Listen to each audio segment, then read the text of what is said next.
Durante siglos la verdad estuvo vinculada a Dios. Luego, la verdad fue lógica y razón, pero con la modernidad, la verdad implicó la función, la funcionalidad. La modernidad es la razón puesta en marcha al servicio de la humanidad. La modernidad es progreso y tecnología.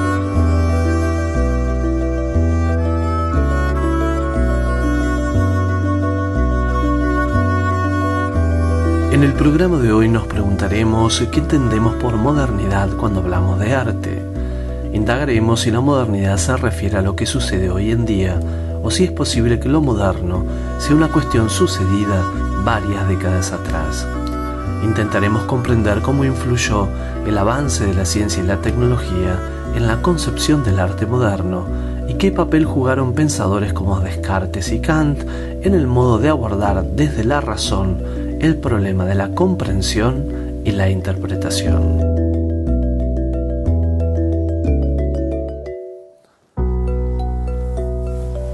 Generalmente nos referimos a la modernidad como aquello vinculado al tiempo presente, a lo actual, a lo recientemente acontecido, descubierto, ingeniado, inventado o desarrollado.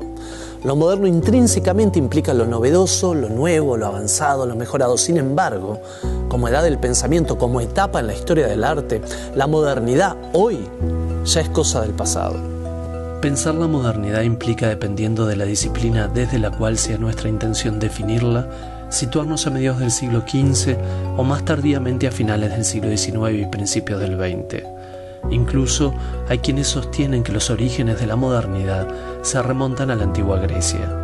Aquel postulado que sostiene que solo la razón nos puede proporcionar verdadero conocimiento frente a los sentidos es uno de los postulados fundamentales en el pensamiento de Platón y en el fortalecimiento de su academia.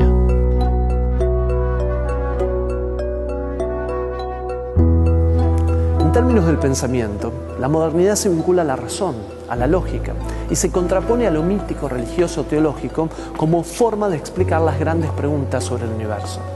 La modernidad, más que entenderse como lo último, lo actual, se comprende como aquello que es producto de la inteligencia, del discernimiento, en oposición de lo que se sostenía por creencia, por costumbre, por dogma originado en algún tipo de fe o de tradición. Las sociedades modernas construyen nuevos templos en cada pueblo y ciudad del mundo de igual o mayor tamaño que los templos de la antigüedad, las iglesias, mezquitas o las sinagogas. Surgen así los cinematógrafos, epicentros fundamentales de la religiosidad propia de la modernidad.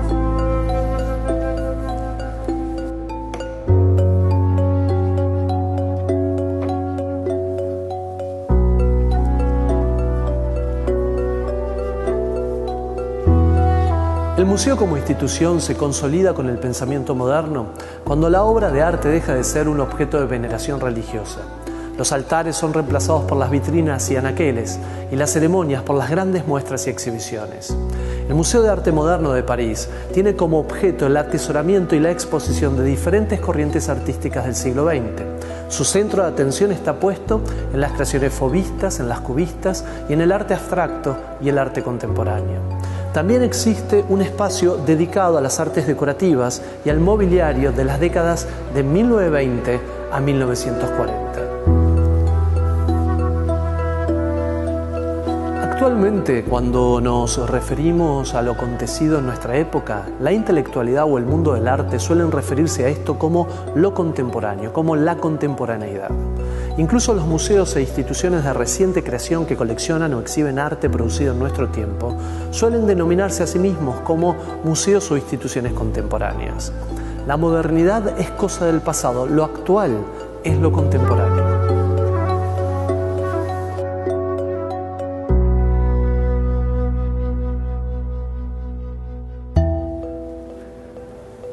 Si la modernidad es cuestión pasada, ¿a qué nos referimos cuando hablamos de arte moderno? ¿Qué implica la modernidad? ¿Qué corrientes de pensamiento influyeron en dicho movimiento? ¿Cómo distinguimos una obra moderna de una obra contemporánea, de una obra clásica o de una obra antigua? Renatus Cartesius, más conocido como René Descartes, publicó en 1637 su discurso del método para conducir bien la propia razón y buscar la verdad en las ciencias, más conocido como el discurso del método. Temeroso de cualquier represalia que pudiera sufrir, como le había sucedido a Galileo, Cartesius publicó su método de manera anónima en Holanda. Lo llamó Discurso y no Tratado para establecer que no era su intención dar cátedra ni enseñar, sino simplemente discutir, hablar sobre la cuestión. El diablillo de Descartes es un juego de mentalismo inventado por Descartes para delatar a charlatanes y mentalistas. El juego consiste en decirle a la audiencia que con nuestra mente podemos hacer subir y bajar el diablillo de la botella. Pero lo cierto es que dicho experimento logra hacer subir o descender al diablillo debido a la presión que ejercen nuestras manos sobre la botella. Al presionar la botella, se puede observar cómo disminuye el volumen de aire contenido en el interior del diablillo. Al dejar de presionar, el aire recupera su volumen original. Esto lo describe el principio de Pascal.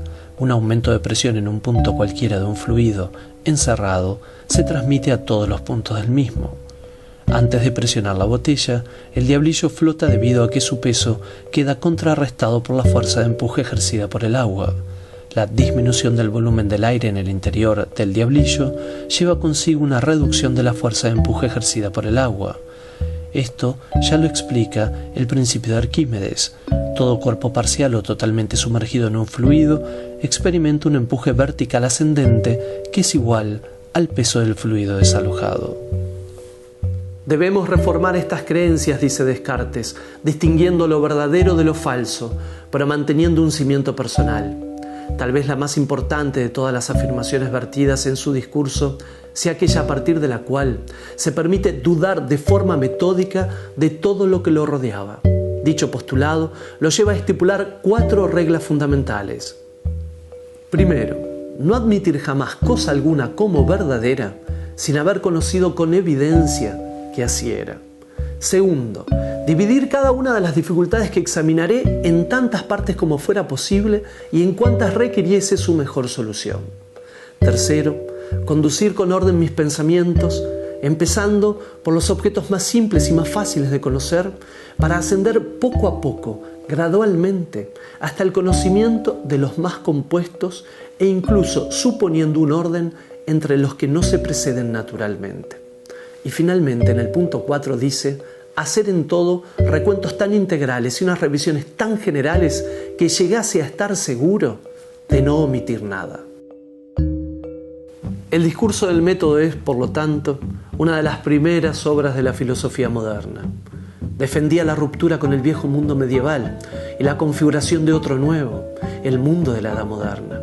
En especial, planteaba la necesidad de fomentar una actitud de investigación libre, alejada de los argumentos de la decadente tradición escolástica que se enseñaba todavía en las universidades y que Descartes había aprendido y de lo que había comprendido su inutilidad. Asimismo, cabe señalar que en esta obra Descartes asumió plenamente los principios de la nueva ciencia y del valor de las matemáticas. Y es esto lo que ha llevado a grandes pensadores a sostener que el discurso es la construcción teórica que inaugura el pensamiento moderno. Sin dudas, Descartes implicó en la historia de Occidente una fuente de luz sobre el pensamiento. Finalmente, comenzaron a derribarse las cartas de la estructura del pensamiento del medioevo y así la escolástica teológica fue paulatinamente reemplazada por el método de la razón. Se conoce a la Ilustración como el período en el cual la lógica y el pensamiento invadieron la vida en todos los estratos y niveles. Pujaron por una nueva forma de concebir la relación de la humanidad con el mundo y del mundo con el universo. Las teorías desarrolladas en el ámbito de la geometría y del pensamiento por el propio Descartes no serían tan significativas. Incluso muchas de ellas serían derribadas y rebatidas con el tiempo. Y la falta de certeza de las mismas podría demostrarse gracias al propio método promovido por Descartes, a la rigurosidad de la observación y a la lógica que todo proceso debe implicar. Si bien la sistematización de un método en el proceso de conocimiento del objeto científico propuesta por Descartes implicó una revolución en el pensamiento académico, focalizar el problema del conocer tan solo en el objeto y construir un método para garantizar la veracidad del proceso no evitaba la problemática del sujeto. La historia, las pasiones, los antecedentes del sujeto no eran aún contempladas como problemas a la hora de producir conocimiento.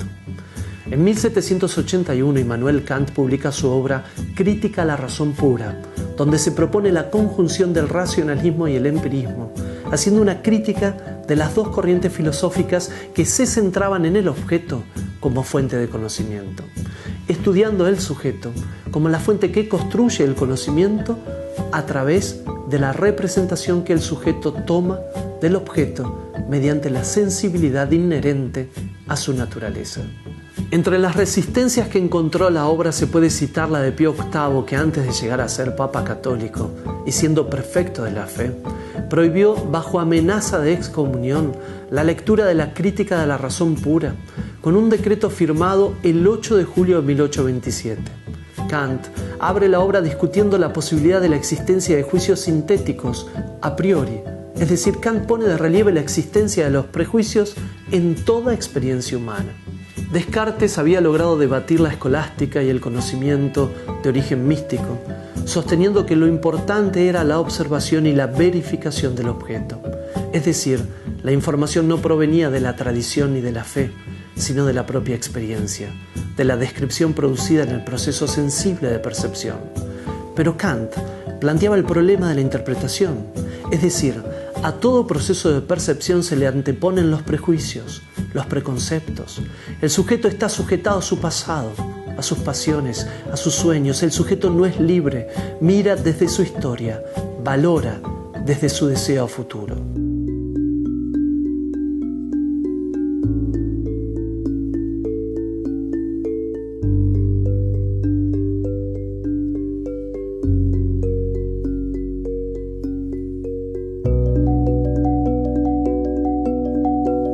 Benjamin Franklin nació en Boston en 1706. Fue una personalidad destacada en muchos campos. Entre otros motivos, la historia lo recuerda como uno de los libertadores de Estados Unidos. Durante una tormenta, en 1752, remontó un barrilete que llevaba un alambre puntiagudo, al cual unió un hilo de seda para conducir hacia abajo la electricidad de las nubes de la tormenta.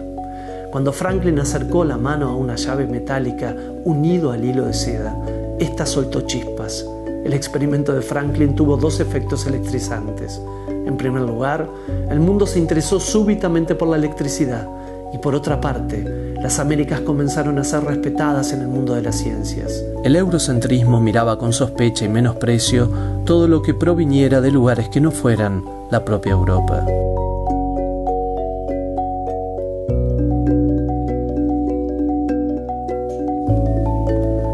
La mirada no es inocente. La mirada está determinada por nuestro mundo anterior. La experiencia de observación comienza antes de la propia percepción, por lo cual el planteo kantiano implicará dejar de negar las pasiones y reconocerlas. Kant llama estética trascendental a la sensibilidad con la cual entendemos, a la sensibilidad con la que conformamos representaciones de la realidad. Nuestra propia interpretación de la realidad implica nuestra forma de mirar, nuestro propio entendimiento.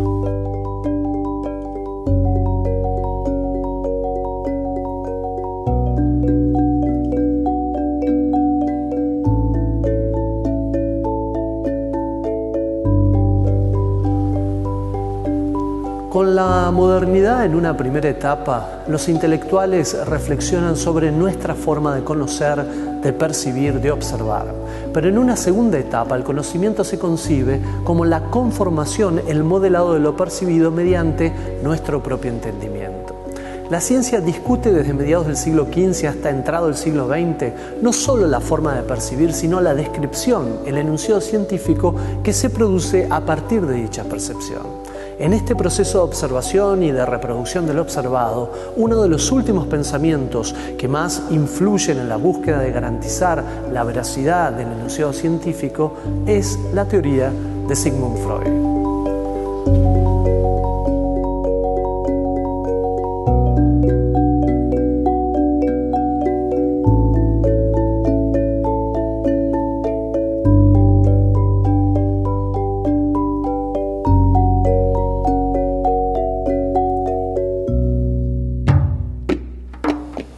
Sigmund Freud explica que nuestro estado consciente, aquel a partir del cual conocemos, conciencia, significa un estado de lucidez a la hora del conocimiento. No está regido solo por nuestra razón. El preconsciente y el inconsciente, aquellas huellas del pasado, operan de manera permanente en nuestra forma presente de interpretar la realidad. ¿Cómo influyó el método científico en la expresión artística? ¿Cómo se expresa en las obras de arte este profundo debate sobre la observación, la sensibilidad, la interpretación y la enunciación, es decir, la representación del mundo observado?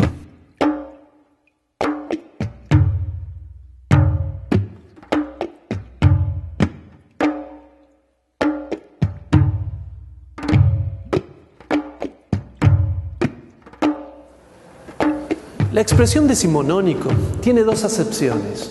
Una a partir de la cual significa todo lo referido al siglo XIX y otra que implica todo aquello de modeo pasado de moda. Lo cierto es que ambas se entrecruzan a principios del siglo XX, es decir, el pensamiento reinante en el XIX será despreciado y menospreciado en el XX por el auge de las nuevas formas de concebir la observación y el conocimiento del mundo.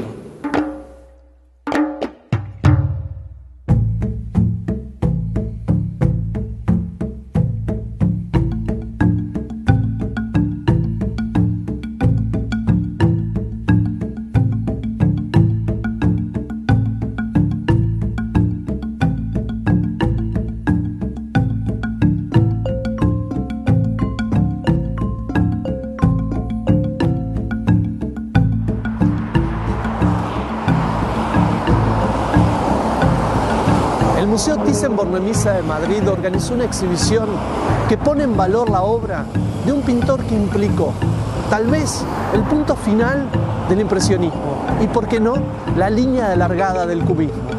Paul Cézanne, alguien que, a través de la pintura de los motivos más simples, discutió los conceptos más profundos.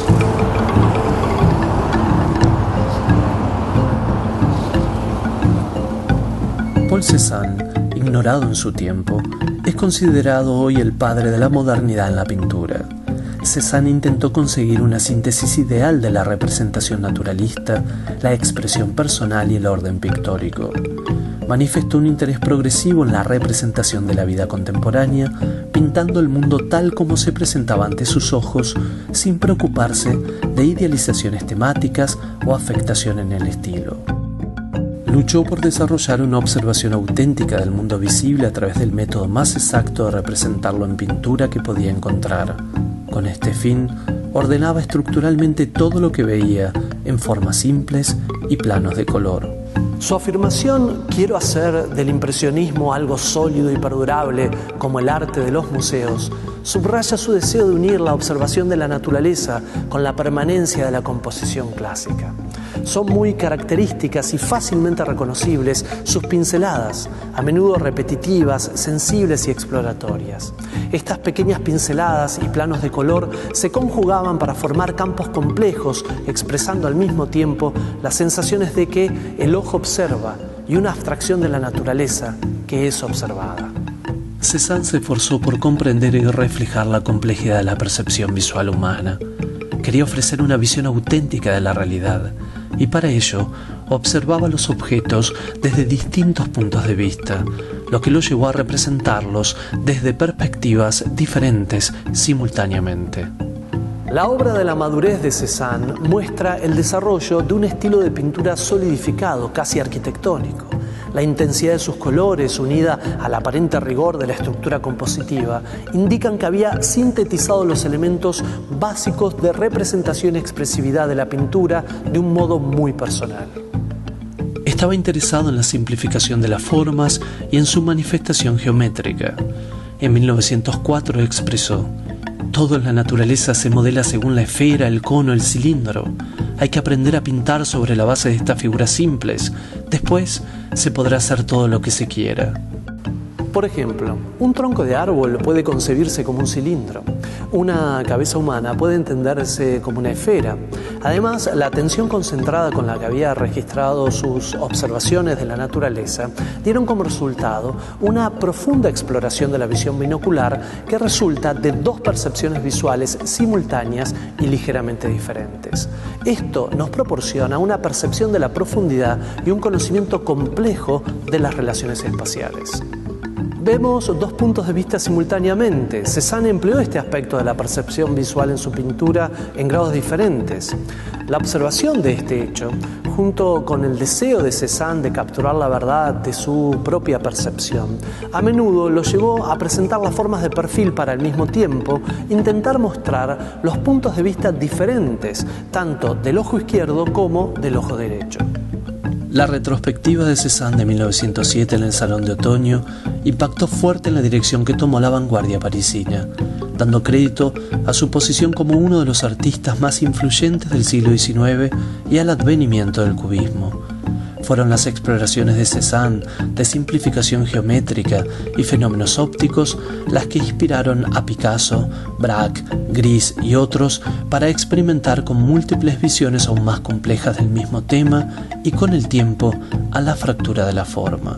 Hay una frase atribuida tanto a Matisse como a Picasso que dice: Cézanne es el padre de todos nosotros. Matisse admiraba su utilización del color y Picasso desarrolló la estructura de la composición plana de Cézanne para crear el estilo cubista.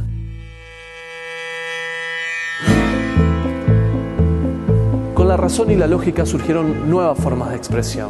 El estudio y la observación del propio proceso de cómo vemos y observamos permitieron medir el tiempo que una imagen persiste en la retina del ojo humano, y la posibilidad de proyectar imágenes a dicha velocidad generó la ilusión del movimiento.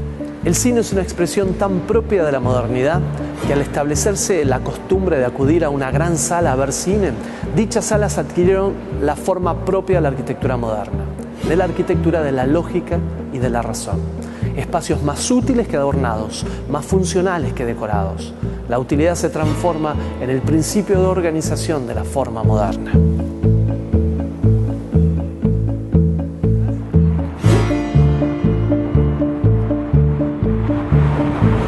La Torre Eiffel es una estructura que se sostiene a sí misma.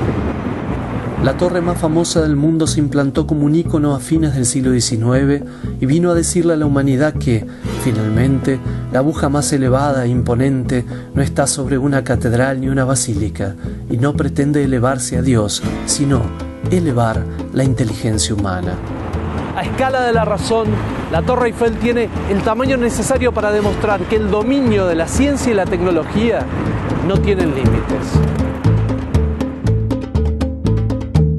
En el programa de hoy comprendimos que cuando hablamos de modernidad no nos referimos a lo más actual, sino a un periodo particular de la historia del arte donde la razón y la función desplazaron a la representación y la belleza. Entendimos que fue decisiva la influencia de obras como el discurso del método escrito por Descartes y la crítica de la razón pura de Kant para modelar una concepción de la verdad vinculada a la verificación y la matemática y no ya a la revelación divina, y que dicha lógica científica finalmente influyó en la expresión artística, variando no solo las temáticas abordadas, sino también las formas de estudios de temas como la luz y el color. También observamos que la modernidad reemplazó las catedrales por los museos, las bibliotecas y los cinematógrafos. Nos detuvimos en la obra de Cézanne, quien es considerado padre de la pintura moderna por atreverse a pintar la realidad procurando comprender y reflejar la complejidad de la percepción humana, abordando temáticas simples y cotidianas. Y finalmente nos detuvimos en la Torre Eiffel como una prueba de cómo la modernidad no construye catedrales altas que lleguen a Dios, sino que desnuda la lógica estructural de una forma constructiva revolucionaria.